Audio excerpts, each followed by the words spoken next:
السلام عليكم البنات. انا عملت لكم كرواسه اليوم اللي طلبتوها مني.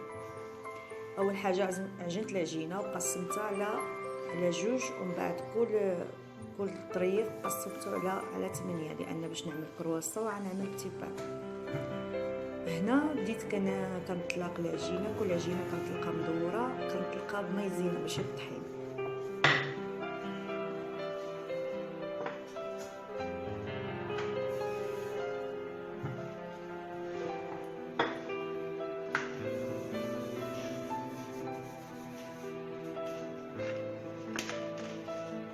من بعد كنطلق وننزل حتى كنسالي العجينه اللي عندي كامله.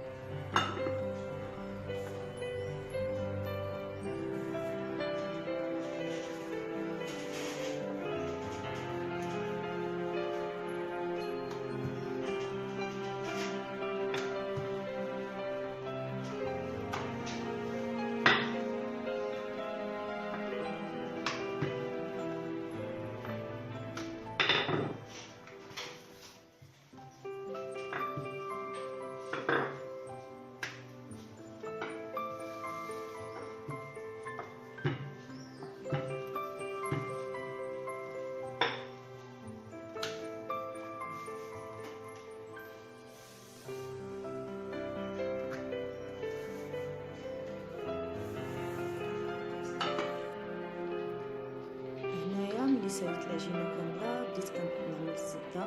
كنخلي الزبده تكون رطبه ماشي قاصحه، كنعجنها مزيان. من بعد بالمعلقه كندير شويه د الزبده من فوق، كنخلي واحد شويه الفرق في الحواشي، ما كنوصلوش الزبده باش ما كتخرجناش متجين. من بعد كندردر عليها فوق شويه د مايزينا. هاد المايزينا هي اللي غتخليها هشيشه كتفرتت من بعضها. صافي كنستمر على هادشي هذا، الزبده ومايزينا. من الطرف اخر د العجينه عاود نفس الشيء حتى كنكمل داكشي اللي عندي كامل.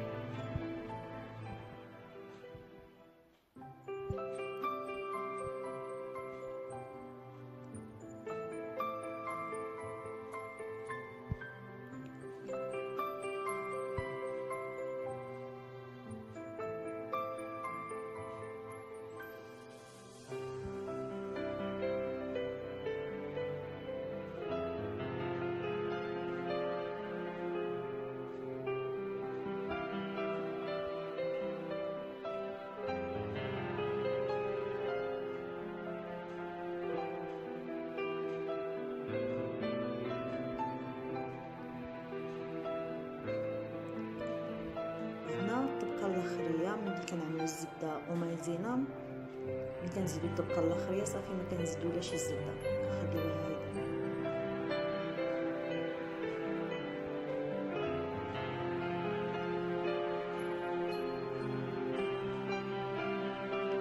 كيجيو 8 طبقات. هنا كنخليوها صافي ترتاح شتيتو. هذه عجينه اخرى عملت بها باش نعمل بها بتي بانه، طلقتها شوش مستطيله ماشي مدوره باش تعدل لي نقطعها معوطه.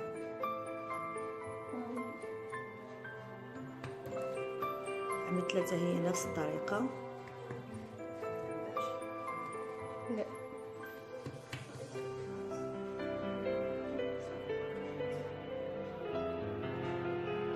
هنا هزيت ديك الكرواسه مدوره، طلقتها مزيان وقطعتها تقطع على حسب القياس اللي بغيتيها صغيره بغيتيها كبيره.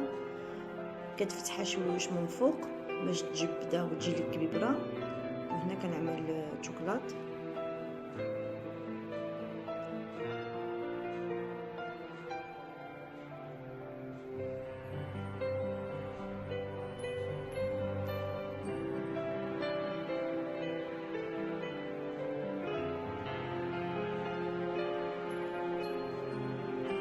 صافي كتشوف على الحاشيه ديالها وكدلويها.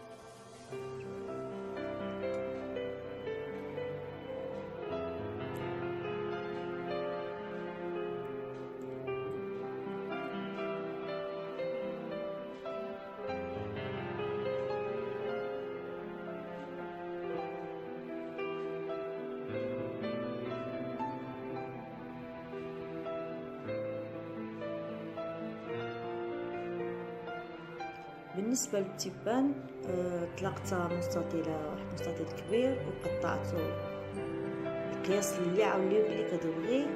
انا قطعت على هذا الشكل بحال هكا صافي كدلويه. هنا نسيت انا ما صورتش، نسيت ما عملتش في الاول شوكولات، من بعد رجعت صاغتها كطلات شوكولات.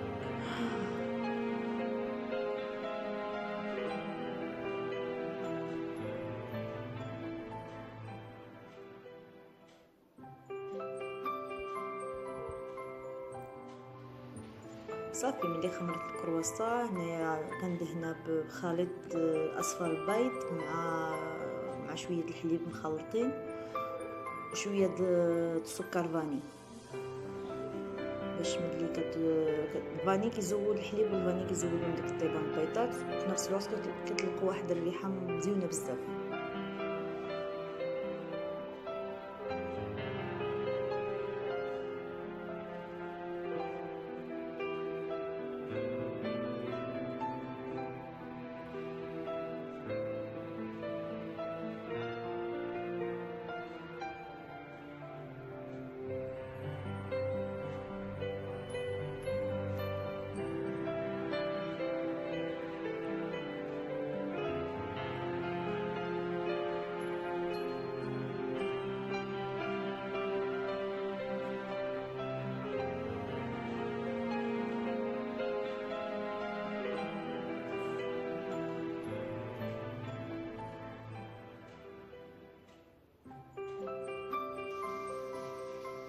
نفس الشيء بالنسبة للتبان.